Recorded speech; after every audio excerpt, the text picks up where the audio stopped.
lots of things happening, probably a lot of false reports because people are always on edge at this time. So, It's funny though, don't you think that uh, I mean, the vote right now is not telling it. It's Super Tuesday, right? But Biden's. I mean, it's not going to tell us anything. not yet. No, not yet. Nope. But, it's the process and we got to allow the process to happen. And so that's what we're doing, right? Yeah. That's the way it goes. Oh, And we're all about yeah, process. I want to let my audience know that they're going to be able to call in if they have questions for our upcoming guest.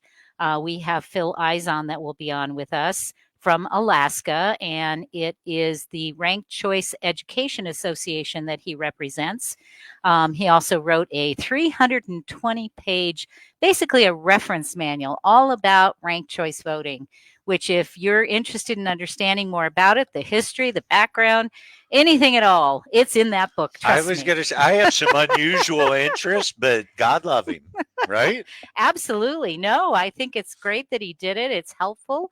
And being in Alaska, he's a guy that's going to know. They've used it, they've experienced it, they know what it's all about. So our phone number, as I started to reference, is 844-790-8255. Once again, that's 844-790-8255. So, if you have questions, please call in. As we get further into the show, it's going to be harder to, get those answered if you wait too long. So, hopefully, you don't mind being on hold a little bit. We do have a couple of breaks. We have a 15-minute, and then another at the half hour, and then the 45. So, be prepared. Right? That's what I say. Be like a Boy Scout. Be prepared. Always. Yeah, it's a good thing to do. So, again, ranked choice voting, you guys all know if you've listened to me before, it's a topic that I am adamant about talking about on as many of my shows as I can. I believe it's an important topic. It's something that we need to discuss, to learn about. And I am extremely happy to see Phil has been able to join us. We all don't know where to sit. We don't know what to do here. So, Phil Izon, the director for Ranked Choice Education Association, is joining us to share his knowledge about ranked choice voting. Oh, Nope, there he he's is. back. He's back. All right. So, Yeah, Phil, welcome. yeah. Can you hear me? Oh, yes, absolutely. We got Yeah, you. I'm setting up I have a new microphone I'm setting up, and I haven't quite had it. That's okay. We're happy to be your test. I appreciate it. I'll show you a view from my office window. Wow, look at that. Pretty mountains. Yes. Really. It's a little cloudy today, but it's been it's been beautiful. So Yeah, and you guys are voting today, right? we are. Yeah. So, any reports from your neck of the woods as far as good, bad, indifferent? Unfortunately, the state of Alaska is in a precipice, I would say, in regards to its decision making on how we want the future to look. And right now, we have people like Murkowski and Mary Peltola, and we have a lot of state legislative members that are also, rhinos or people that ran on certain principles and then vote with completely opposite of those principles. And so, like, we're in it's a tough spot we're in right now. I didn't have any support from the Alaska GOP or anyone in the state leadership here. No legislative help, no congressional help. I had congressmen in Arizona doing presentations with me in Arizona on this topic. I've had state GOPs in Hawaii, Idaho, all over the country invite me to come and do presentations about ranked choice. But my own party here completely abandoned me and left me in the cold to do this repeal project on my own. So, I don't have a lot of faith or love for the Republican Party as it is right now up here. Right. And I didn't really have a lot of faith or love for the National Republican Party with McDaniel in charge either. I love the grassroots people. They're the ones that allowed us to be successful with repealing ranked choice and getting this on the ballot here. and I love those people, and they do exist. But those are the type of people we need in leadership, in these these are the type of people we need to be elected into office, and those are the type of people that we need to continue supporting. You know, you mentioned the repeal that you have on the ballot. Can you share a little bit about that experience with the signature requests that you had to do, et cetera, and kind of that process that you went through? Yeah. So first off, I'm not a politician. I'm not a lawyer. I'm a business owner. You know, I essentially took an entire year off of making money to do this project. I donated. I never kept track of how many hours I actually worked on the project. But so it started when my granddad called me, who he used to own a construction company here in Alaska that was worth millions of dollars, and he did millions of dollars in revenue every year. So he was a pretty smart guy, kept his business running for like 20, 30 years. But he called me and told me he didn't know how to fill his ballot. He didn't understand the ranked choice ballot. And so I assumed that he was probably not alone. And so I started looking into that more, and I found some just unbelievable data that was just surface level. It was just like sitting on the surface. It wasn't I didn't have to go too deep to find some, serious flaws with ranked choice voting. And so I dug into those, and I found these flaws, and I started, talking to people about it. And we were trying to find out what could we do. Okay. So we got Mary Peltola in office. In that circumstance, 60% of the state voted for Republican 3 separate times, and we ended up getting a Democrat in office somehow. That doesn't happen unless you have ranked choice voting. And then we have Lisa Murkowski, who couldn't get past a closed Republican primary, and whose staff and attorney were involved in the crafting of ranked choice voting in Alaska. And so, after we find all this information out, we're like, what can we do? We can't recall federal officials. So we could repeal ranked choice voting. And so we set out, I wrote the actual legislation in my living room, and I didn't know what I was doing, and never done it before. But essentially all I did was I went back to find the laws that they changed, and I just changed them back. Huh. Well, that was a good thought. Yeah. And so I just changed them back to what they were. I didn't make any modifications. They had a huge provision. About 50 pages of their bill had to do with dark money and campaign finance reform. And I believe that was a poison pill for any repeal efforts. And so I removed those from the bill and just left the ranked choice open primary repeal in there. And I think I removed a lot of their marketing because when they first brought ranked choice to Alaska, they brought a group of signature gatherers from out of state, all out of state signature gatherers, and spread them out across Alaska to do the signature gathering. And they paid them like $300,000 to do that. And then they brought all their money, 99% of the money they brought to get ranked choice voting in Alaska was also from out of state, millions of dollars flooding the state with advertising that said that ranked choice voting eliminates dark money.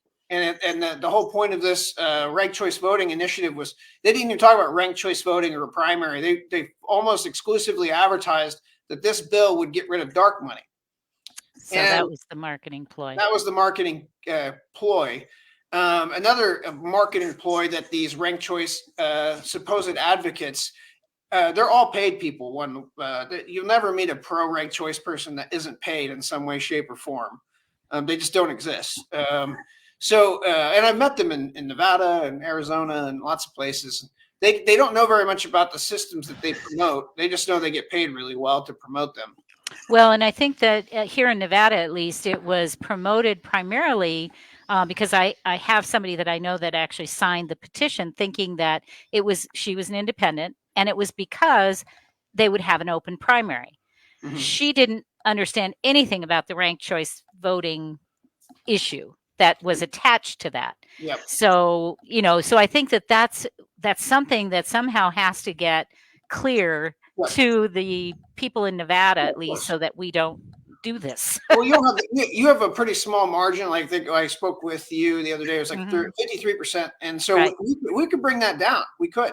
There's definitely. Well, we need to. and I'm committed to helping with that. And we appreciate that so much. So I did 5 presentations in Arizona last year.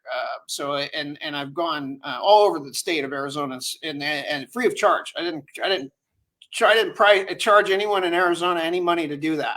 I did all that under my own time, and I didn't get paid any money per hour or anything like that. It was all pretty much volunteer. And I truly, like some days I was a crazy time period where I drive, from Tucson to Prescott, and like in the middle of the morning to get there for a 9 a.m. meeting and stuff. So crazy people, I care that much about this topic. But going back to how we got this on the ballot. So once we decided we were going to repeal it, we wrote the legislation. Then it requires you to do, you have to have at least 100 signatures from people that are going to sponsor your bill. And Governor Sarah Palin was my first signature on that. And then but I had lieutenant governors signing it, state senators, a bunch of people signed the initial 100 signature thing and submitted that. And then so we submitted like 180 of them, and like 181 of them were verified. So that allowed us to get petitions. And so we were allowed to actually get the petitions from the state. And then, but the state of Alaska has a really crazy law that very few states or places have, where the signatures have to be distributed among 30 of 40 House districts. So there's 40 House districts in the state. The state of Alaska is the largest state by land area in the country. So it's not like Boston or Oakland, where you could just sit outside a grocery store anywhere in Oakland and get signatures. And even if you just concentrate in just certain areas where you could be really successful, you can't do that here. It doesn't work like that. You have to get the signatures from 30 of the 40 House districts. And so I had to personally travel the entire state to get remember, largest state by land area. So you can say my commitment level was over 100%. And so there was days where my wife and we would drive to Fairbanks and back. And this is the equivalent of you guys driving to like Texas and back in the same day. Wow. It's really far. It's like 350 miles, 600, 700 miles in a single day. And I did that going to Homer also, which is at the down by just about 200, 300 miles through winter blizzard conditions, snowstorms. I almost hit a moose multiple times. And so I'm just telling you, so your next book is going to include these adventures, right? Yeah. So, but the point was that the commitment was there, and there were so many people who are so thankful that somebody was willing to stand up and do something about it. And it took me absolutely zero time to convince people to take up a petition book. And so I traveled across the state, and I didn't hire a signature firm. I had a lot of them offer to me work for them, or for them to work for me to do the signature gathering. But I was like, I want the network. I want to establish a foundation for future things. And I can't do that if I just hire a signature firm to do my work for me. Right. And so I just went around to all these groups, small groups. As I said, the leadership in Alaska failed me, but the grassroots groups and the small town people, they're the ones that carried the weight for the petition. And all I did was hand out petitions to people, and I just asked them to help me, and they did. And we had 500 people show up at events. We had over 1,000 people show up at events. Sarah Palin came to an event to help me get promoted. We did. Then it led into nationwide efforts. So I went to CPAC, had a booth at CPAC. Went to Florida, did a presentation in front of 5 secretaries of state and 51 election integrity officials, and then Missouri, then Arizona, then Hawaii. And I've done video conferences like this in Virginia and Maryland, Connecticut, Rhode Island, Idaho. This morning, you've been around. But the point is like, I took the knowledge that I acquired and I was sharing it. And in that, I was going to all these other RCV conferences. I was getting even more knowledge. And so up until May, I didn't know where the money was behind ranked choice voting. And so from November until May, I was fighting kind of like an invisible enemy. I didn't know who they were. And that no one will ever have to do that again. I wrote it in my book. You know who's behind it now. And you never ever have to sit there and do the research again. It's right there. You could just grab it and open it up and read. And it has the links that link back to, and in Nevada, Catherine Gell is in my book, and she is one of those funders. And I had actively communicated to her on Twitter and asked her to debate me.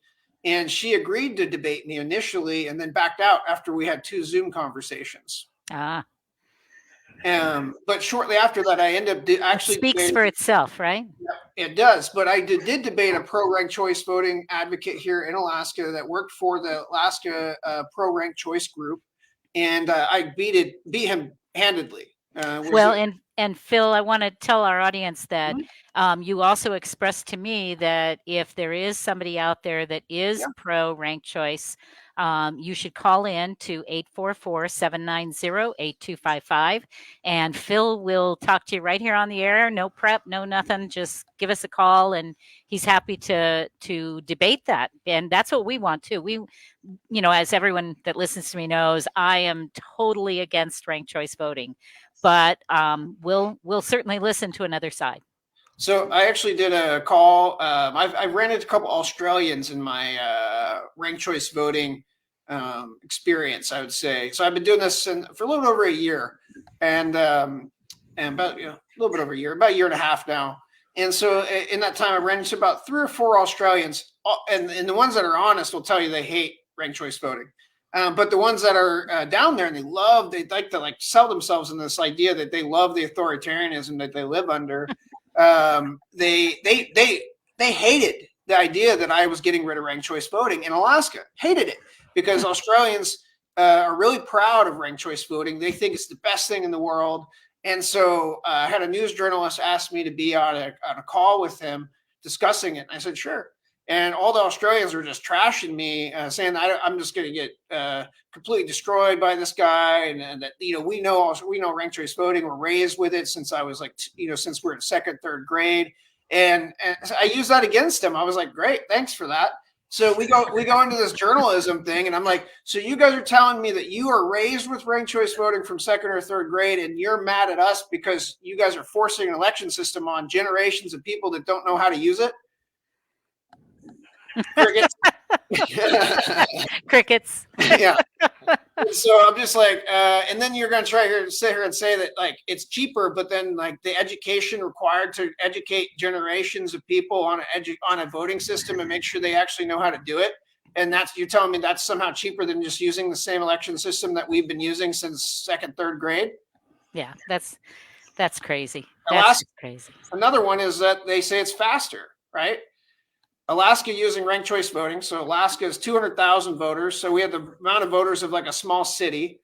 And so Florida has millions of people, and they could do their election results in a day. We took 3 weeks using ranked choice voting. Wow. Yeah, it's a shell game. So they're not even telling you facts. They're just lying to you. They're all the things they tell you when they come to get you to sign their petitions are literally lying. And then all their ads are also lies, and they don't care.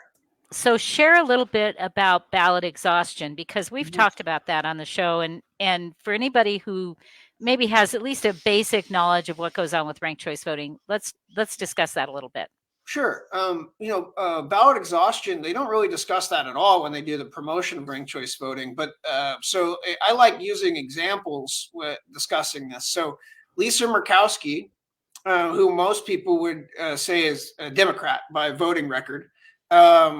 She was originally appointed by her father to be a U.S. senator. She did not win the election. The next election, she lost in a Republican primary to Joe Miller, and then ran under a write-in campaign. Mary Peltola actually helped her on that write-in campaign, and she won in a write-in campaign. And then the third time, she was facing a tough challenger in Kelly Tabaka in 2022, and in that one, she was one of the biggest advocates for and had her staff working on getting ranked choice voting in the state of Alaska. So this lady Murkowski, she says that in her entire political career, she's never got over 50% of the vote, and with this, she claims that she did get over 50% of the vote. in this last election for the first time in her political career. Yeah, and but Mary Peltola also claimed she got over 50% of the vote. But if you include the amount of ballots that were actually exhausted, right. and you put those back in, neither one of them got over 51%. And so what does that tell you? That means that, okay, so there's an election term called absolute majority. That's a real term, and it has to do, and it's very clear, you get more than 51% of the total votes. So once you have exhausted ballots of any kind, any way, shape, or form, you no longer have an absolute majority. You have a manufactured majority. So explain how a ballot becomes exhausted. Sure. You would originally, and you first have to go to the open primary to understand ranked choice. So open primary means that, or jungle primary, everyone runs, they just label themselves whatever they want. And you pick one person in that race. Okay. And then the next race, whoever the top 4 or top 5, or I think Nevada's a top 6, they're pushing in Nevada, I think. And so in Alaska, it's a top 4 system. In Nevada, it'd be a top 6. In Australia, they have like top 12, things like that. So it's whoever has the most votes of those, like whatever system you have. So in yours, six candidates would go on to the general. And then that race, you get to select up to 6 people. But let's say you don't want to vote for everyone on your ballot. Let's say you only want to vote for, let's say, Donald Trump, just hypothetically. And so you just vote for Donald Trump. You don't vote for anyone else. And let's say that Donald Trump doesn't win for whatever reason. Well, in that case, your ballot would be thrown out because you didn't vote for a second or a third or a fourth or a fifth person. You just voted for one. And so essentially ranked choice voting to function correctly does require you to fill out the entire ballot. If you don't fill out the entire ballot, the system as it's designed does not function as designed. But we can't force people to vote for the entire ballot. So there are going to be occasions where people will only vote for one person or 2 people or 3 people. And in that case, they call that a spoiler. And supposedly ranked choice voting eliminates spoilers. But in Alaska's case in 2022 and in Burlington, Vermont, there's at least 2 examples of a spoiler actually happening because you have 2 Republicans running and there's a value stance. I will vote for Sarah Palin, but I'm never going to vote for Nick Begich, even if he's a Republican. And so then you as a voter get penalized for voting for just one person because your vote is exhausted and thrown out. Now it doesn't count to the total. And now you get examples of people like Mary Peltola being elected. There you go. All right. On that note, and I want to mention, I did look it up and we are top 5. So not the 6. Top 5. Okay. Yep. Top 5. So we'll be back with more from Phil Izon from Alaska and the Ranked Choice Education Association after these words. This is What's the Story. Not scalding in my face. Let the worry incinerate. Smolder out under each step I take.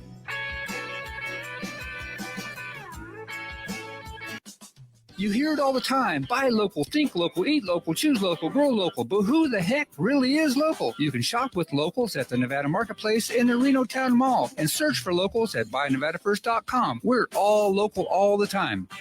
Have you, a friend, or family member been diagnosed with cancer? Dr. Forsyth at the Forsyth Cancer Care Center offers an all-inclusive program to treat adult types of cancer. The Forsyth Immune Protocol Cancer Treatment Plan, in a current prospective study of over 6.5 years and 1,200 adult cancer patients, has produced a remarkable 30 times greater survival statistic when compared to conventional full-dose chemotherapy. Greater than 95% of all their patients choose low-dose insulin-potentiated life chemotherapy, using only 10 to 15% chemotherapy dosing with insulin. Dr. Forsyth has long been considered one of the most respected physicians in the United States, particularly for his treatment of cancer and the legal use of human growth hormone. Located in Reno, Nevada, Dr. Forsyth has seen patients from all over the world. To schedule your consultation today, call 775-827-0707. That number again is 775-827-0707.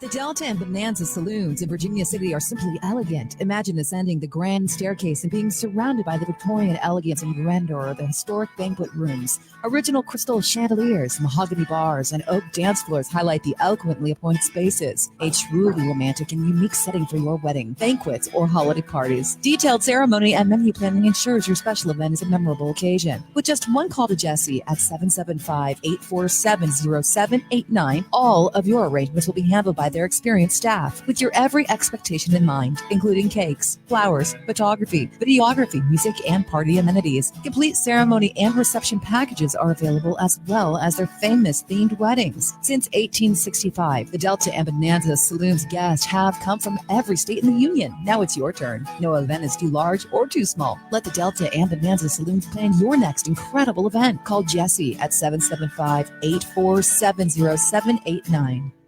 Barbecue, the Butcher's Kitchen, would like to thank every customer for your loyalty and continued support through these challenging times. Call for takeout and delivery of rib tips, brisket, ahi, tuna, roasted veggies, and much more. Barbecue's open from 11 to 7, Monday through Saturday, and delivers hot food safe and healthy. Call 499-5855 for details. 499-5855 Barbecue, as featured on diners, drive-ins, and dives. Get real. Get into Barbecue Reno. For those fortunate enough to help the person who has always been their hero, find the care guides you need to help at aarp.org/caregiving. Brought to you by AARP and the Ad Council.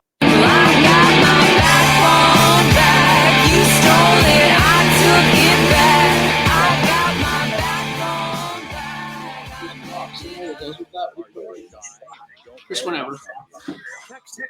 Sorry, selling off more stuff. 237 Now back to the show.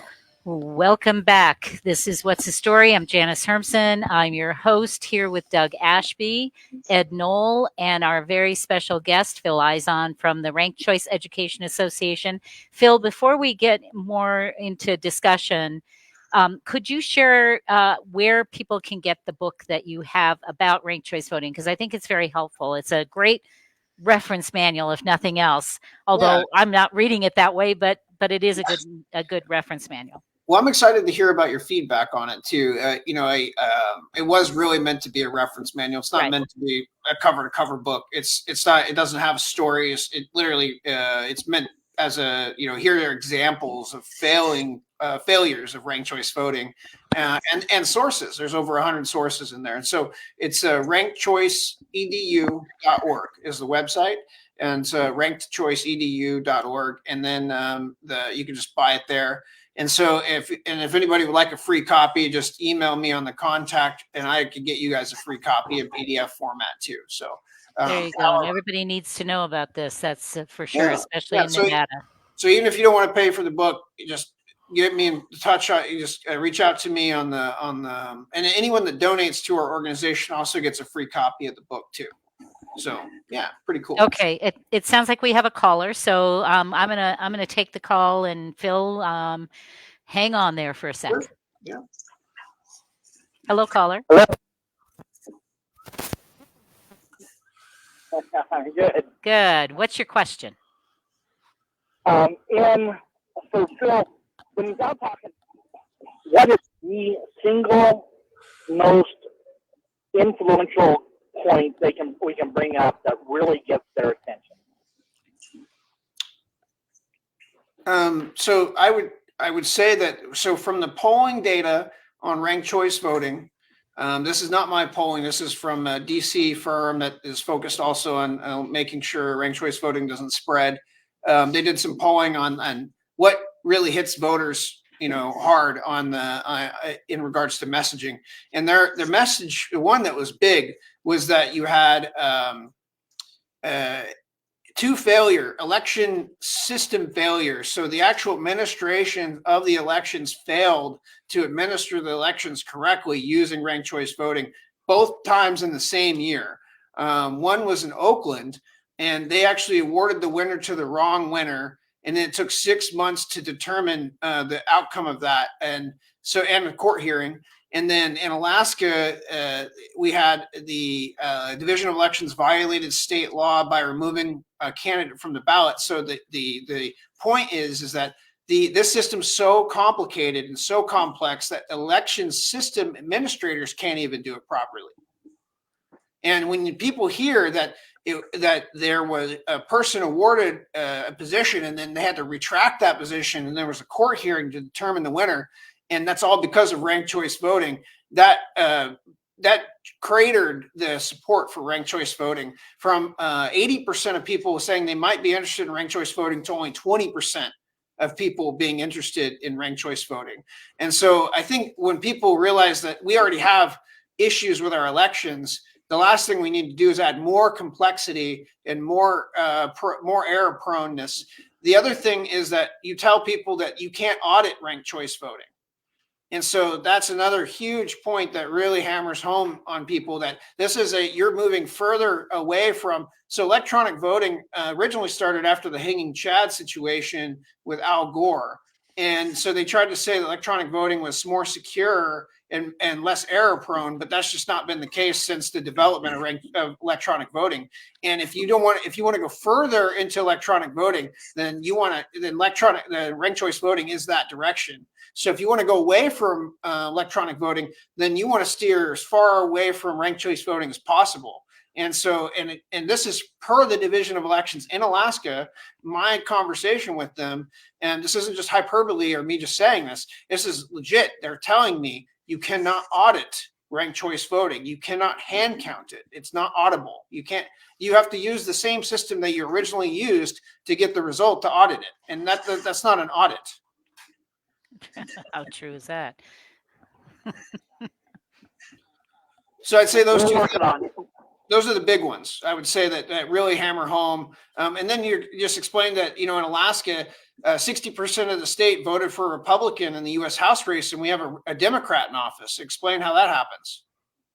Yeah. I think the biggest issue is my vote may not count, right? If I vote for one person, my vote may not count. And I get your vote not counting if you don't vote, right? Yeah. But I think people, when they vote, take the time to do it, think about it, choose wisely. It should count. Right. It should. Okay. So, and thank you, Billy Hurt, for posting the website for us. We appreciate that. And Nicholas, thanks for your call. So let's talk more about how do we, as the grassroots, how do we get out there and do something about this? I get that the audit question is important, that we can't audit it. As it is now in Nevada, they don't let us audit anything. So, but that even makes it worse. Yeah. And I think that the thing that I heard was that because people could have this open primary, they really felt like, oh, this is a great opportunity, right? It's people feeling again. Oh. Yeah. Well, on the open primary, that's something that people don't put enough attention on. And ranked choice voting is a fantastic topic. And we've done such a great job covering it that there's organizations in the United States that have changed their name from ranked choice voting to some other name because we've tarnished the name ranked choice voting so effectively. And that group is in Connecticut, and there's one in Rhode Island. They changed their name from Ranked Choice Voting Commission, and their two top donors were Catherine Murdoch and Jonathan Soros. Oh my goodness! So, and they changed their name to Non-Plurality Voting Commission from Ranked Choice Voting Commission. And I would like to hope that I was a part of that. But the point of this is that open primary needs to also be covered. It's not an open primary. It's a jungle primary. Open primary is what Arizona has. Open primary means that you, as a third party or independent and nonpartisan, can register in either a Democratic Party primary or a Republican Party primary and vote in either one. A jungle primary means everyone just runs in the same primary. Those are two different things. So doesn't that mean, if I'm understanding that correctly, doesn't that mean that it's likely that a libertarian or an independent or a nonpartisan candidate would have less of a chance of getting to the general when right now they get in the general right away? Am I interpreting that well? That would be correct. So in 2020, in the U.S. Senate election in Alaska, we had 5 third-party candidates in the general election. using plurality, FTP, first past the post voting method, and in 2022 using ranked choice voting, top four. Pretty logical since you have more than four political parties. But with the top four, you had 3 Republicans and 1 Democrat, and so you had 0 third-party representation in the U.S. Senate. So we went from 5 third parties using plurality voting to 0 third parties represented in the general election in 2022 using ranked choice voting. So ranked choice voting eliminates third-party contention entirely, actually, and there's actually no evidence at all anywhere in the United States that any third parties ever won with ranked choice voting. Wow. That's a point we need to point out, because that's why a lot of these folks actually signed that petition to begin with. Yep. And they sold it on this will help third parties. Right. No proof, no data anywhere. I think any journalist could ask President Biden or former President Trump, hey, you're running for president. We're going ranked choice. What do you think? I think President Trump has made some statements on that, hasn't he, Phil? President Trump was here at Alaska and called it. Oh, we lost you. I don't know what happened, but we lost you. They didn't like to hear what you had to say. Oh, in the meantime, while we try and get Phil back, I think that's an important point that we can use as those of us who are out there trying to impress upon the people running citizens for office don't think it has value, right? I mean, it doesn't.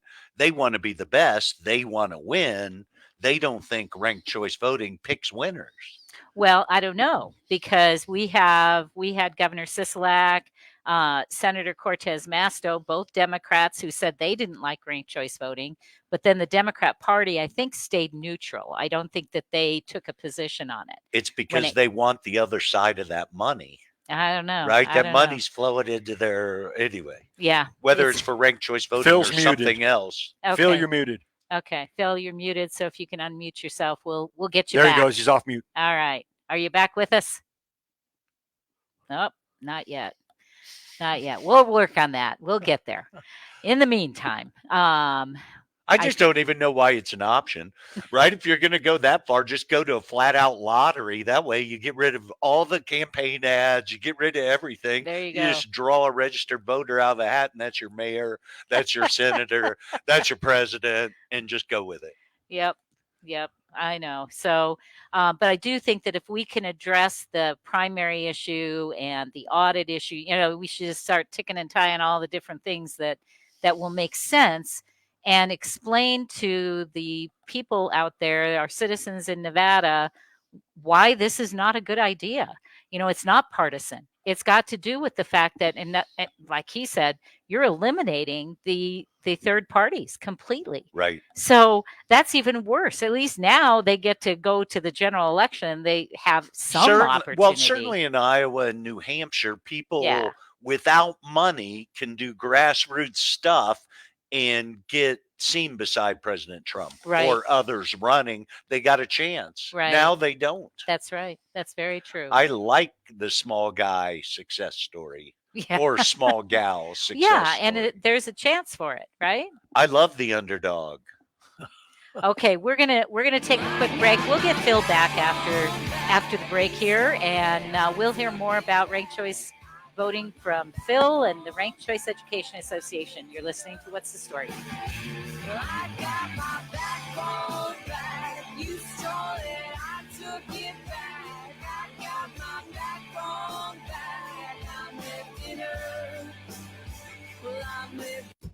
At A Proper Fit Footwear in the Reno Town Mall, we've been accomplishing happy feet for over 30 years. We offer a various range of shoe styles and sizes for both men and women. From all-season shoes and orthotics to work boots and safety shoes, our professional and reliable staff possesses the knowledge to help you find the proper shoes to fit your needs. Hard to fit? Hard to find? A Proper Fit Footwear is here to give our customers happy feet. We make people aware of potential foot problems as we're sizing their feet. suggesting the right art support and guiding them to the proper shoes for their needs. Stop by a Proper Fit Footwear at 4001 South Virginia Street in the Reno Town Mall today and allow the owner Mike Jones and our fabulous staff to find the perfect pair of shoes tailored to your specific needs. A Proper Fit Footwear in the Reno Town Mall, the home of Happy Feet, where comfort and your feet meet. Businesses, writers, check this out. Go to lrpnv.com to get your printing, publishing, and professional services today. Need a virtual office? A place to receive and forward your mail with professional address and suite number for your business? Someone to answer your telephones? Want to rent a conference room for only $15 an hour? What about that book you've been wanting to have printed? LRP Printing and Business Center can do it for you, and they have a professional assistant on site daily, Monday through Friday. Just call 775-356-1004. Need copies, business cards, invoices, books, booklets, or graphic design to help brand you or your business? Just call 775-356-1004 or go to lrpnv.com. With a great selection of new and used books, you can get your printing done and a book to entertain you in your time off. And don't forget, you could have your business sponsoring the Bookhound Radio Show, just like Andrew Martoni, author of Little Man in the Map, does every week. Just go to lrpnv.com. That's lrpnv.com or call 775-356-1004. They'll provide solutions for your business and writing projects. Yeah. Oh yeah, right. Because they can't make this pro can't make any money out of it. Yeah, exactly. Yeah, I use Firefox too. Now she's gone like a To join the conversation, call 844-790-TALK. That's 844-790-8255. Now back to the show. Welcome back. This is What's the Story. I'm Janice Hermson here with Ed Knoll and Doug Ashby and Phil Izon, who is back with us, and we're glad to have you back, Phil. Yeah, I was hoping so. I had can you hear me good now? Yep, we got you. We got you. I don't know what happened, but Chrome seemed to just disconnected my mic, so my browser was. We said Trump. Are you kidding? So there was a word. Yeah, you're out. So Trump said when he was here in Alaska, called it ranked choice crap voting. He called it a total rigged deal. And then he went on to essentially he didn't have fond words to say for Lisa Murkowski either. No. Yeah. So here we are. Here we are. Yep. You know, Ed was noticing your hat, and Nicholas says ranked choice confusion. Watch for our signs. So that's something he's going to do. But I noticed your hat, or actually Ed noticed your hat, and so we're going to make a sign. Well, I'm a printer, so we're going to put a sign behind us on our future shows that will look just like that. Yep, I like it. So thanks for the idea. Well, it's an easy signal, right? People like our caller was talking about, right? We need an easy thing that people can see. Yep. It's simple without getting into. Well, I've got a brick and mortar store that's going in our front window. I'll tell you right now. Yeah. Well, I'll send you the graphic for it. So thank you. Yeah. Awesome. Yeah, and that's the same thing with I also have custom videos too. So if you go to rankchoiceedu.org and you check out the videos, there's 30 animated videos I've made about ranked choice voting, and they're really good sellers. Because the hardest part is because when people ask about ranked choice voting, they're like, what's wrong with it, right? And you go, well, you have to sit there for 20 minutes to discuss it. Otherwise, you're not going to get to they won't understand what the real underlying issues are unless you were willing to spend that much time with them to do it. Just because that's how complex it is. It's that complex. And so I did an interview with Lieutenant Colonel Alan West, and it's on my website as well. I watched it. Yeah. It was short and smooth and quick, and that's about as short as I can get it. I can't make it shorter than that. Most of my ranked choice presentations are at least 30 to 45 minutes, if not an hour. Sometimes in Hawaii it was an hour and a half. Wow. It's just because there's that much content to cover. This year I've shortened it down. And I'm still doing presentations, and I'd be happy to come do presentations for anybody. But if you were a group out there that is against ranked choice and doesn't want ranked choice, because you got a presidential election this year in Nevada, you could realistically cost George Soros and his buddies millions and millions of dollars if you get out and vote and stop ranked choice voting. We're smarter than this, Nevada. Yes, that's what we need. Don't be Alaska. We had to fight from behind the whole time to get rid of this. So you guys have this one clear opportunity to stop this from infecting your state, and you have the best opportunity right this year with the presidential election to make sure to vote to not get that in your state. It's not ranked choice voting is not going to help Nevada be a better place. It's going to start looking more like Oakland and San Francisco. Those are the places that have used ranked choice voting the longest in the United States, and you can see the results. Right. I'm actively working with people in Oakland to do a repeal measure of ranked choice voting. I have people in Maine that are wanting to repeal it. I have people in Colorado that have just used the system for one time that want it repealed. This is a matter of time for these systems to be repealed. So why would Nevada want to waste their time with this? I mean, that Oakland example is striking. I mean, they've lost 3 pro teams in like 3 years. I mean, we benefited, but yeah, it's true. So, as far as the ranked choice voting itself, when you're explaining it, because I actually had a conversation with my daughter last night about this, and she said to me, because it was a long conversation, just like you were saying, and she said, "Oh, you got to shorten this. You got to, you got to make this a lot shorter than what you're doing." Yeah, that's why I always just encourage people to go to our website, to send them to our website, rankchoiceedu.org, and watch the videos. And you can, and from there, like I said, there's short little animated clips. They're about a minute long, 2 minutes long. They're really short, easy, and they just cover the chat. They actually follow the chapters in the book too. So by the fact that in Alaska, it affected your constitution as well, correct? When That's you correct. got ranked choice voting there. So to reverse it there, is it a simple, like your petition and then that vote, and that'll... Mine would change the constitution back to what it was. Okay. Just one vote or 2 vote by the people? Here, I think it's 2 votes by Well, the to people. put it on the constitution, it's 2 votes. We have to go through ours 2 is just cycles. one Okay. time.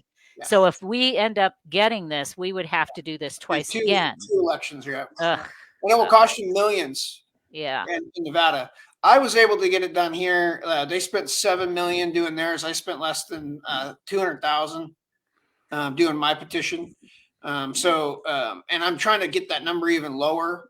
So I'm trying to get it to a point where I could finish a statewide petition for around 100,000. And while my competition is spending millions, I think that competitive advantage in itself will be valuable. And so I encourage other people in Nevada to also build that grassroots petition. But right now, your focus should be talking to people, making sure they don't vote to get rid of. They don't get that. Right. And I want to mention that I don't know if it was your organization, it's some organizations that were sued because of different things that happened. There was some misguidance. Can you share that with us? Because I want to make sure we... Yeah. There was a complaint that was filed by the pro ranked choice group. They did the same thing to the group that was trying to repeal ranked choice in Minnetonka, Minnesota. And so they actually, it was kind of weird. They filed these complaints around the same time period, like as if they were coordinated. But they filed complaints. Then the commission determined that we owed fines on certain financial disclosures. But if you go back to the time period when those things happened, when I first started the petition, the initiative, I reached out to that department and asked them what were the financial reporting requirements. And I told them that I was an initiative, because I was removing the dark money provisions from the bill, that made me an initiative, not a referendum. A referendum had no reporting requirements.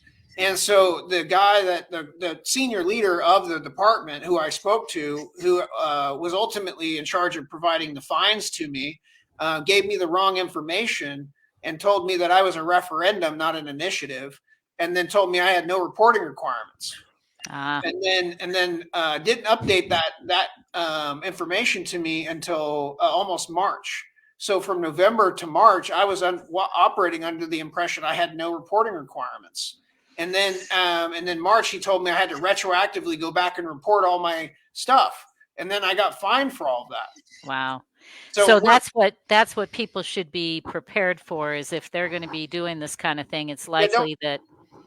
Go ahead. Don't survive off of just the whatever state government office that you reach out to for advice. You also, fortunately, I have an attorney. I felt pretty comfortable if this department's in charge of this area of the state and regulation.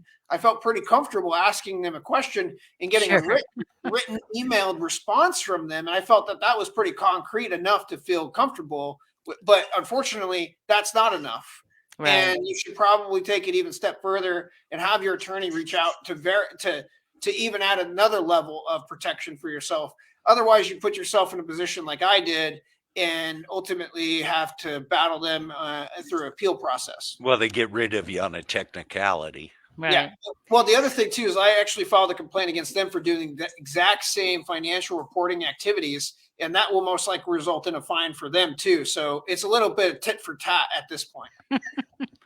Well, that's like the uniparty, right? They just they're fighting back and forth. They don't care about. Well, it's not cheap though. That complaint, it's expensive to file. That was over a 200-page legal draft document.